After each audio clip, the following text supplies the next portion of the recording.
তো hello guys, আসসালামু আলাইকুম। আপনারা সবাই কেমন আছেন? আমি নিউ ভিডিও নিয়ে আবার হাজির। আজকে আমি করবো রেজিন আর্ট। তো রেজিন আর্টের ভিডিওতে আপনাদের সবাইকে স্বাগতম এবং সবাই দেখবেন। শুরু করা যাক। 어젯밤과 함께 떠나갔던 안개는 나를 전혀 바라보지 않잖아.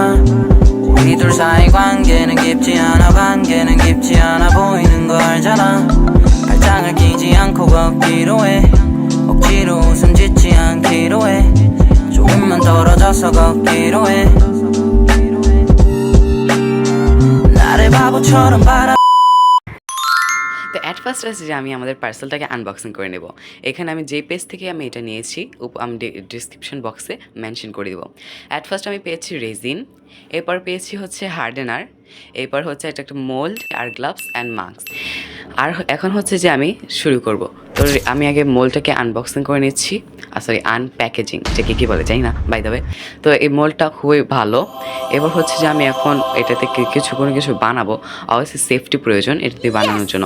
আমার কাছে যেহেতু মেকআপ পাউডার নেই, দ্যাটস আমি এখানে অ্যাক্রিলিক কালার দিয়ে করব। এখানে অ্যাট ফার্স্ট হচ্ছে যে আমি এই রেজিনটাকে ঢেলে নিচ্ছি। এটা হচ্ছে বোরিং পার্ট, দ্যাটস আমি স্পিড আপ করে দিয়েছি। 어젯밤과 함께 떠나갔던 안개는 나를 전혀 바라보지 않잖아. 우리 둘 사이 관계는 깊지 않아 보이는 거 알잖아. তো গাইস, এখন আমরা এটাকে খুব ভালোভাবে মিক্স করবো যাতে বাবলস না আসে। বাবলস যদি আসেও তবে এটা আমি রেস্ট রাখবো। এখন হচ্ছে যে আমি এখানে কিছু পাথর নিয়েছি, এগুলো আমি অ্যাকোরিয়াম থেকে নিয়েছি। আমার আম্মু দেখলে আমাকে জুতো দিয়ে বাইরে এগো। তো এখন হচ্ছে যে আমি এটাতে রেজিন দিয়ে এটাকে সিল করে নিচ্ছি। এখন হচ্ছে যে আমি এখানে কিছু সমুদ্রের পানিটা মিক্স করবো। দ্যাটস সমুদ্রের অ্যাট ফার্স্ট কিন্তু মানে শুরুর দিকে একটা হালকা কালার থাকে, দ্যাটসে আমি প্রথমে হালকা কালার বানিয়ে নিব। আর এখানে আমার পাথর দেওয়া কমতেছে না। তো গাইস, এই যে এখন হচ্ছে যে আমি কালারটাকে মিক্স করে নেব। এখানে অ্যাট ফার্স্ট আমি নর্মাল রেজিন ঢেলে নিয়েছি, এরপর আমি কালারটাকে মিক্স করে এখানে দিয়েছি। এবার আমি আরেকটা কালার বানাবো যেটা এটা থেকে একটু গাঢ়, কারণ ওইটা মানে পিছনের দিকে সমুদ্রটা। তো এখানে হচ্ছে যে আমি আমার কাঙ্ক্ষিত কালারটা বানাবো। অ্যাট ফার্স্ট আমি আবারও নর্মাল রেজিন ঢেলে এটাতে হচ্ছে আমি পিথালাগুলো অনেকগুলো ইউজ করব। তো এখানে আমি ভালো মতো ঢেলে নিয়েছি যেহেতু যতটুকু আমার পরিমাণ প্রয়োজন। এখানে আমি পিথালাগুলো দিয়ে দিয়েছি, বাট কাঙ্ক্ষিত কালারটা আসছিল না, এর জন্য আমি আবারও পিথালাগুলো দিয়ে মিক্স করে নিব। এখানে হচ্ছে যে আমি যেহেতু মাইকা পাউডার ইউজ করি নাই, এর জন্য হচ্ছে যে কেমন জানি একটা মানে মাঝখান দিয়ে অ্যাক্রিলিকের একটা রঙে একটা গুঁড়া গুঁড়া থেকে গেছে। তো এটা বাইতে এটা না চোখে না পড়ার মতনই। এখন আমি ঢেলে নিয়েছি। এখন হচ্ছে যে আমি মানে আমার মন ভরতেছিল না, দ্যাটস আমি এখানে আবার হোয়াইট কালার বানিয়ে নিছি। এই হোয়াইট কালার আমি একটা মিস্টেক করছি, মানে যে জায়গায় আমি ব্লু কালারটা বানাইছি এখানে আবার হোয়াইট কালার বানাইছি, দ্যাটস হচ্ছে একটা ব্লুইশ ভাব আসছে।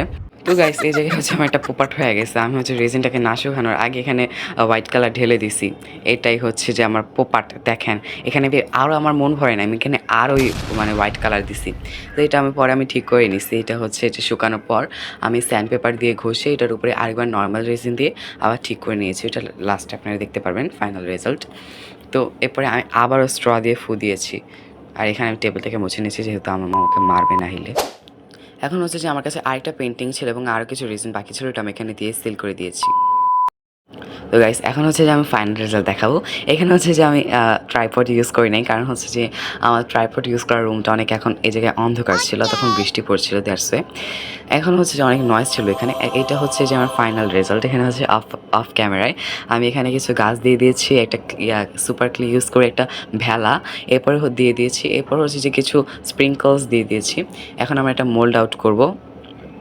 ওকে, এটা কিন্তু অনেক সুন্দর হয়েছে, আমার আম্মু দেখেও বলেছে অনেক সুন্দর হয়েছে এবং হচ্ছে যে আমার কাছে এটা খুবই পছন্দ হয়েছে। এটা অ্যাট ফার্স্ট অনেক নরম হয়ে গেছিলো, দ্যাটস হচ্ছে যে আমি আবার সেকেন্ড লেয়ার দিছি। এখন হচ্ছে তোমাদেরকে আরেকটা জিনিস দেখাবো। তো এটা হচ্ছে আমি আমার ছোটোবেলার কিছু ছবি এখানে প্রিজার্ভ করেছি। যদি আমার এই ভিডিওটাতে 50 লাইক আসে তাহলে হচ্ছে যে আমি এটাকে দেখাবো। এটা খুবই ক্রিঞ্জ এবং ফানি, আমার ছবিগুলো ছোটোবেলায়, দ্যাটস আমি দেখাইতেছি না। এটা হচ্ছে যে আমার সেই পেন্টিংটা। এখানে হচ্ছে যে কী হয়েছে গাইস, মানে মাঝখান দিয়ে রেজিন না নাই হয়ে গেছিলো, মানে বেশি কম হয়ে গেছিলো আর মাঝখান দিয়ে নাই। তো এখন কেমন হয়েছে ভিডিও অবশ্যই জানাবেন।